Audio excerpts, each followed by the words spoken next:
So we have a Fox News alert right now. America's greatest ally in the Middle East, Israel, is under a state of emergency as Iran vows brutal payback for strikes that killed its top commanders, while also taking out its nuclear and missile sites. Fox News contributor and former Secretary of State Mike Pompeo joins us now. Mr. Secretary, thanks so much for joining the program. It's great to be with you. Good morning indeed, a very good morning. So it is a good morning because it is not just Israel that is their enemy, it's the United States. And it looks like they did not take the olive branch from our commander-in-chief, Donald Trump, when he said that you could have a peaceful, prosperous country, but you just can't have uranium, you can't have a nuclear weapon. And so it looks like Israel has finally responded. What do you make of it all? Lawrence, the Iranian leadership has had not only the last 3 months with serious negotiation efforts underway, but they've had the last decade to turn the other direction, to stop their nuclear weapons program, to stop building out their ballistic missile systems. And they've continued to do what I've said the Iranians have been desirous of doing for so long, which is to wipe Israel off the face of the earth and put America right behind it. And it just got too close. It was too much. The moment was here. There was literally zero evidence that the negotiations were going to lead to a good outcome.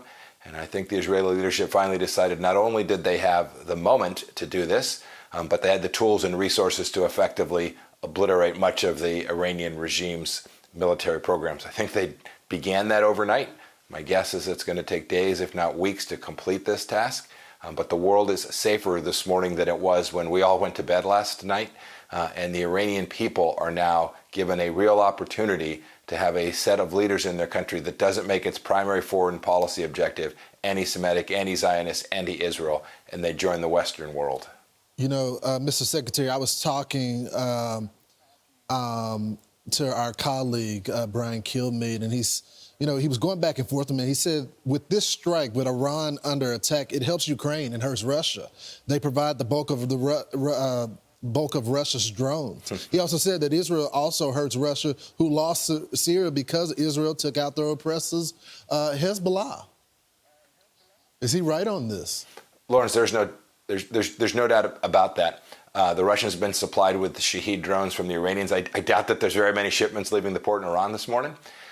You should note those countries that have sided with Iran, the Chinese Communist Party and the Russians, are real losers this morning. Once again demonstrated that these old Russian systems, these old models of leadership don't work against Western power. We saw the deterioration in the Iranian leadership overnight. I'll bet that continues.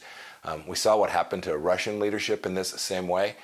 We now live in a world where great powers are challenging the fundamental ideas of human dignity, basic property rights, and last night was a step in the right direction. I hope not only will the United States continue to stand with our friends in Israel, but the Europeans, the Indians, our friends in Asia will all come to see that you want to be on the right side of this, and the right side is the one that had such successes overnight as a tactical and operational matter. Now we need to turn it into peace and prosperity for the entire world. You know, even though the president chose peace and tried to negotiate with the Iranians, it cannot be skipped over that there were assassination attempts against him, as well as you, Mr. Secretary, and other cabinet officials in the past administration, right? Yes, the threat against me and my family and against the president and others remains. I hope that threat is reduced as a result of this. They can see that this is not the path towards good outcomes for the Iranian people. But even more importantly, that we know that there were hundreds and hundreds of American lives taken by this very Iranian regime, and they didn't give a whip stitch about any of that. You know, what President Trump did during his first term, moving the U.S. Embassy to Jerusalem, acknowledging the Golan Heights as the rightful property of Israel, the rightful land of Israel, taking the strike against their then IRGC head, which they've done again overnight, I think demonstrated Western resolve in a way that the world should be very proud of.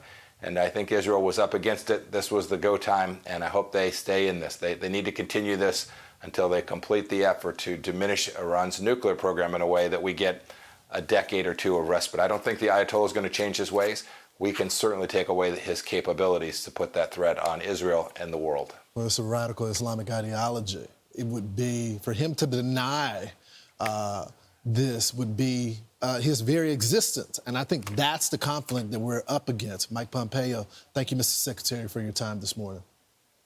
Lawrence, thank you. Have a good morning. You too. I'm Steve Ducey. I'm Brian Kilmeade. And I'm Ainsley Earhart. And click here to subscribe to the Fox News YouTube page to catch our hottest interviews and most compelling analysis.